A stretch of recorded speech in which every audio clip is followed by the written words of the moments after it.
전쟁의 피해가 너무나 고통스러운 비극입니다. 이스라엘과 팔레스타인의 전쟁 피해자들과 러시아와 우크라이나 전쟁 피해자들을 보면 너무나 참혹합니다. 우리 한국 사람들도 1950년 6월 25일 발생한 전쟁으로 참혹한 피해를 이미 저희들은 경험했습니다.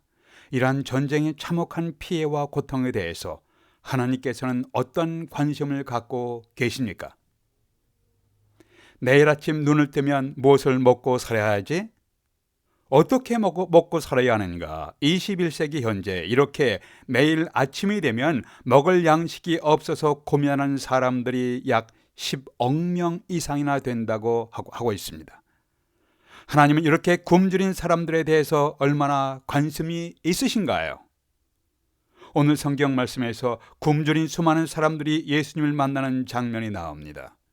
음식 먹을 겨를도 없이 분주하셨던 주님이 배를 타시고 벳세다 광야로 가신다는 소문이 퍼지니까 사람들은 걸어서 먼저 가서 예수님을 만나려고 진을 치고 기다리고 있었습니다.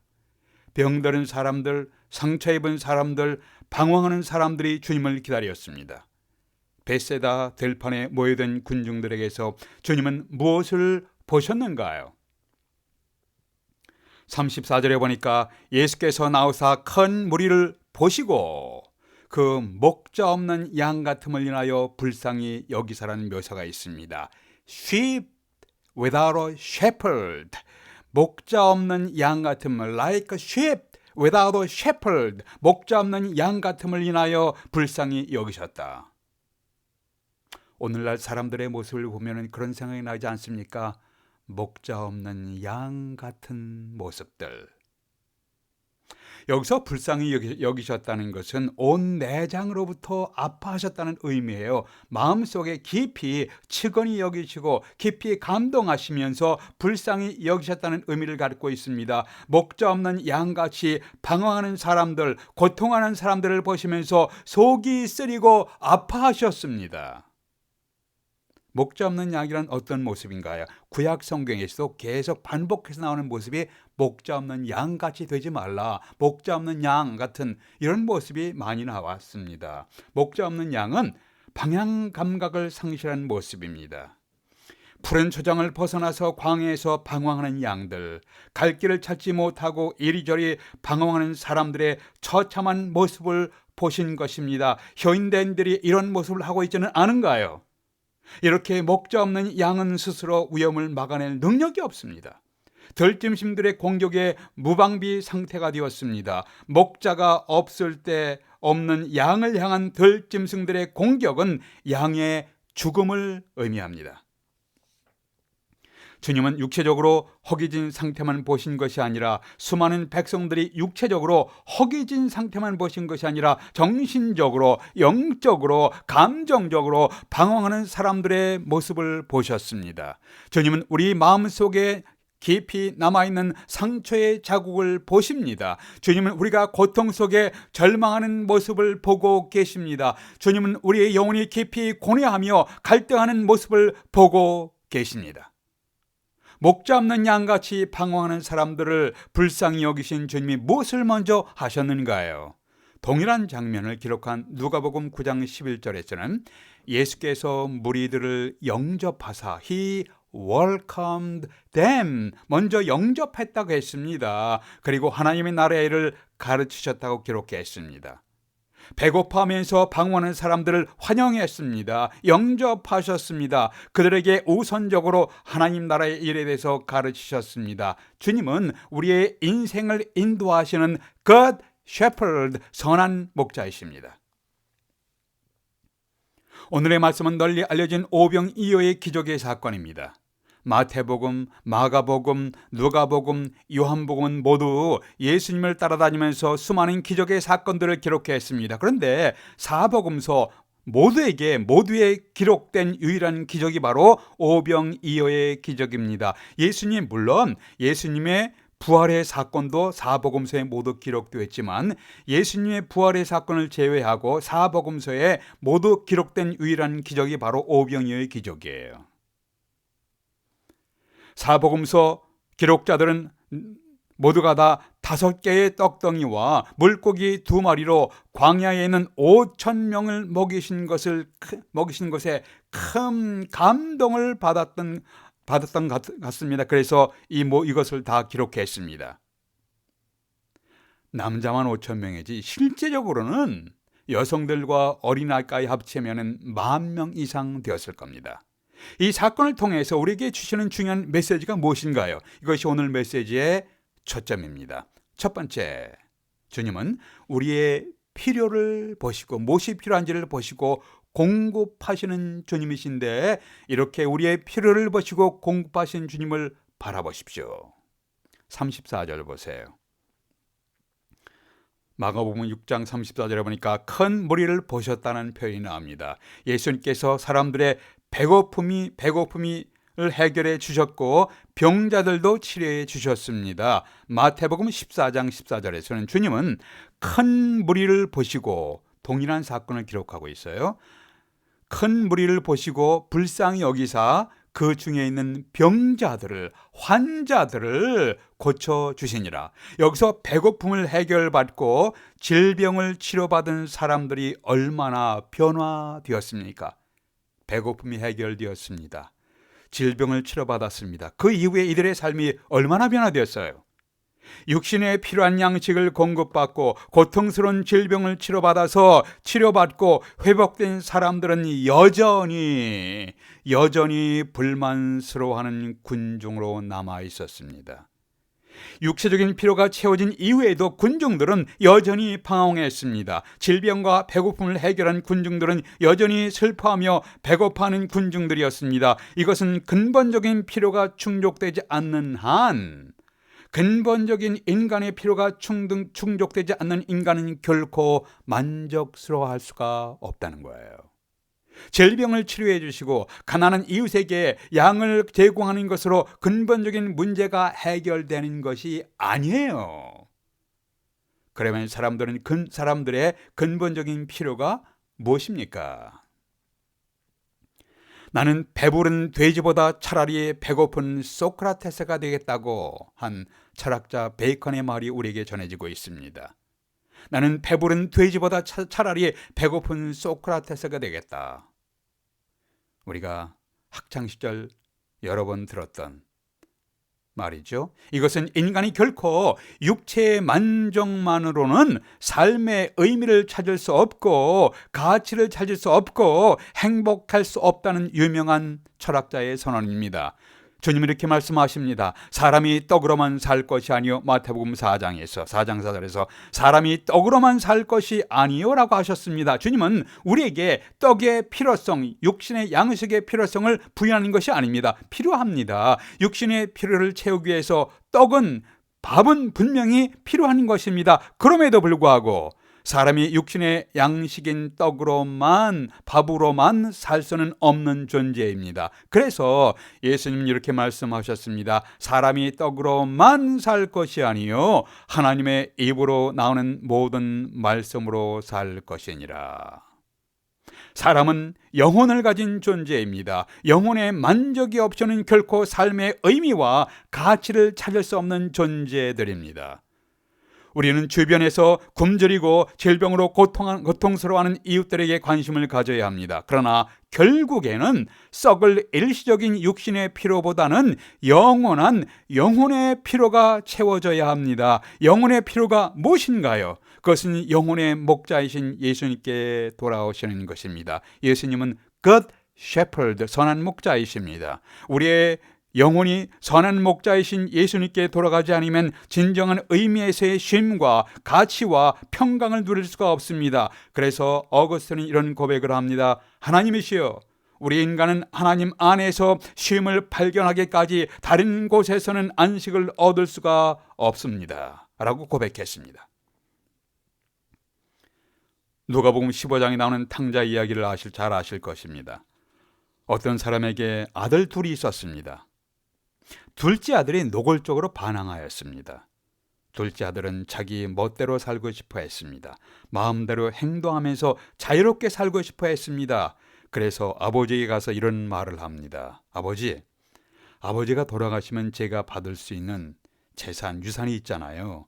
저에게 좀 미리 주세요.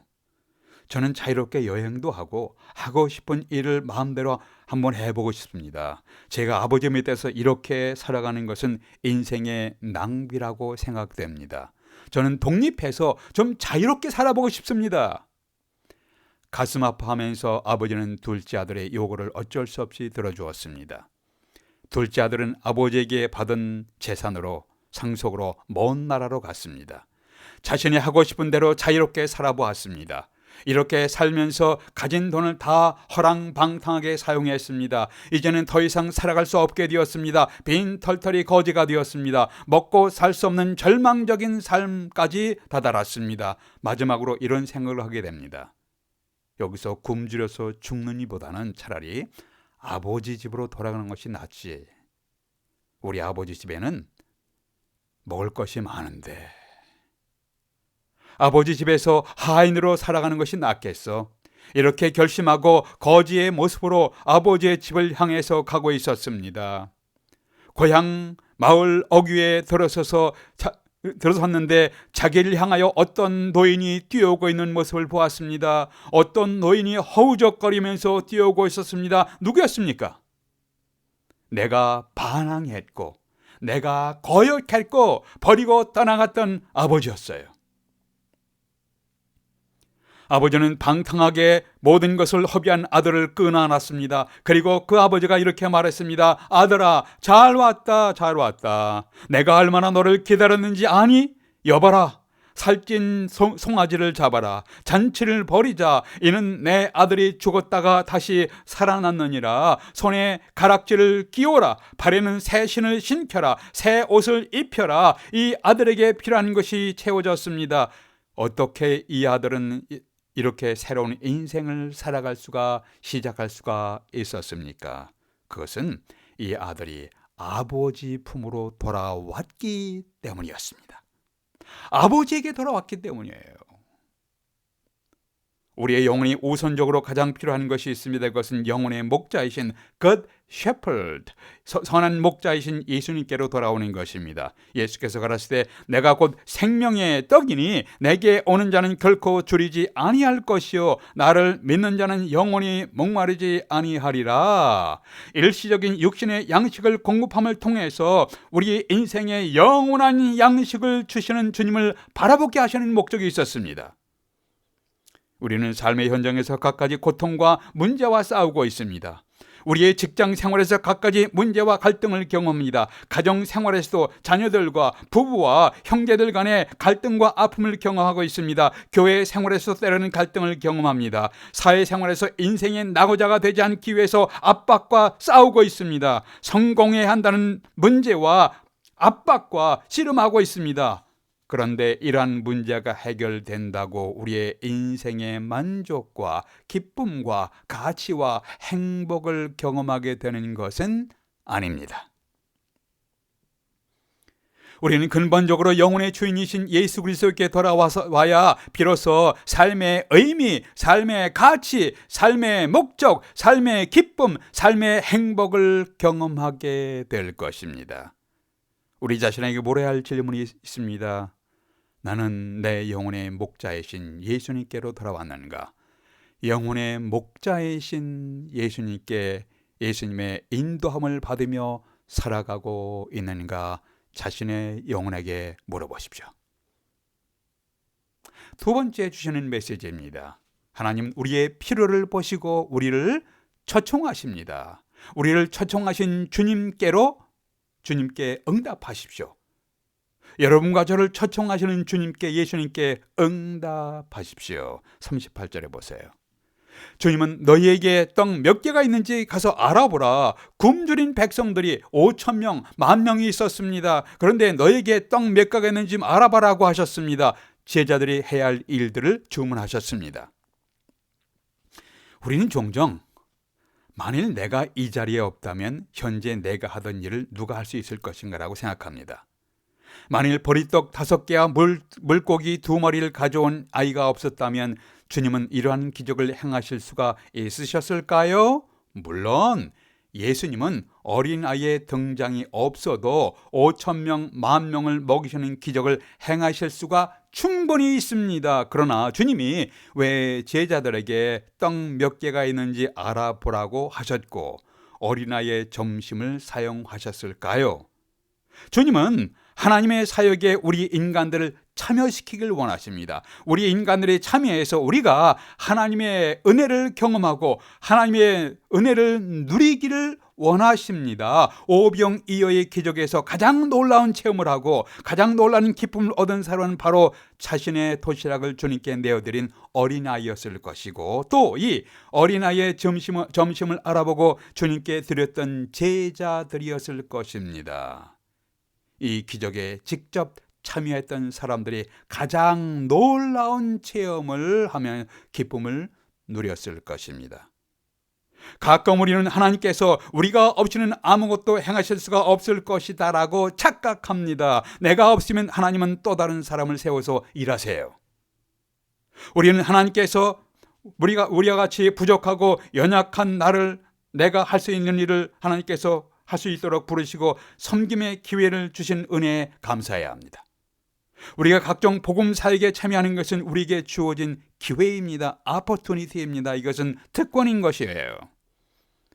고린도전서 1장 26절에서 29절의 말씀에서 이런 말씀이 있습니다. 형제들아 너희를 부르심을 보라. 육체를 따라 지혜 있는 자가 많지 아니하며 능한 자가 많지 아니하며 문벌 좋은 자가 많지 아니하도다. 그러나 하나님께 세상에 미련한 것들을 택하사 지혜 있는 자들을 부끄럽게 하려 하시고 세상에 약한 것들을 택하사 강한 것들을 부끄럽게 하려 하시며 하나님께서 세상에 천한 것들과 멸시받는 것들과 없는 것들을 택하사 있는 것들을 폐하려 하시나니 이는 아무 육체라도 아무 사람이라도 하나님 앞에서 자랑하지 못하게 하려 하심이니라.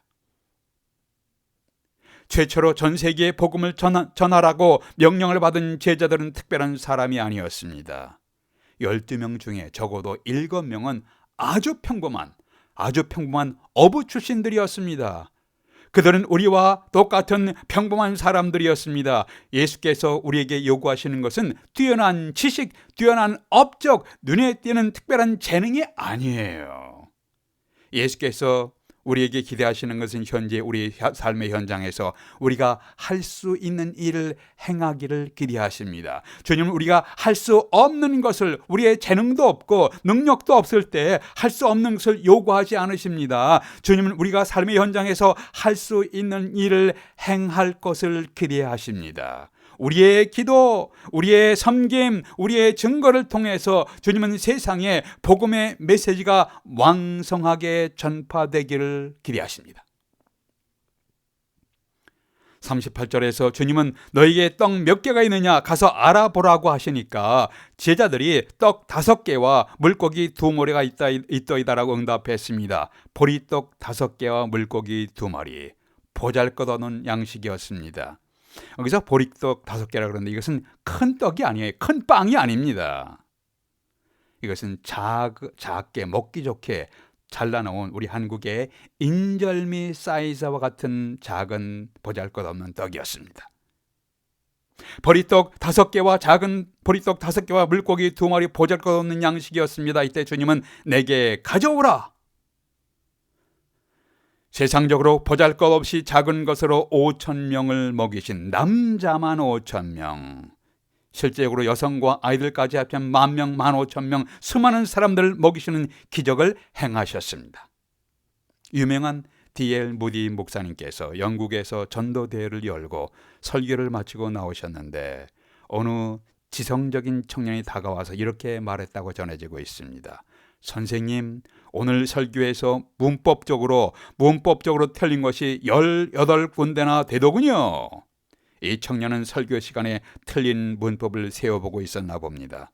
이에 대해서 무디 목사님이 이렇게 대답하셨다고 합니다. 여보게 청년, 나도 내가 무식한 것을 잘 알고 있다네. 그런데 참 놀랍고 신기한 것은 이 무식하고 어리석은 부족한 나를 하나님께서 아직도 사용하고 계시다는 것일세. 나는 날마다 이 사실에 놀라고 있다네. 그러면서 무디 목사님은 계속 이렇게 말씀하셨다고 합니다. 여보게 청년이여, 그런데 자네는 그 정확한 문법 지식을 가지고 하나님의 진리를, 하나님의 말씀을 얼마나 정확하게 전파하고 있었습니까? 계십니까? 자네는 빛나는 지성을 가지고 몇 사람이나 예수님 앞에, 하나님 앞에, 복음 앞에, 진리 앞에 나오도록 인도하셨소이까?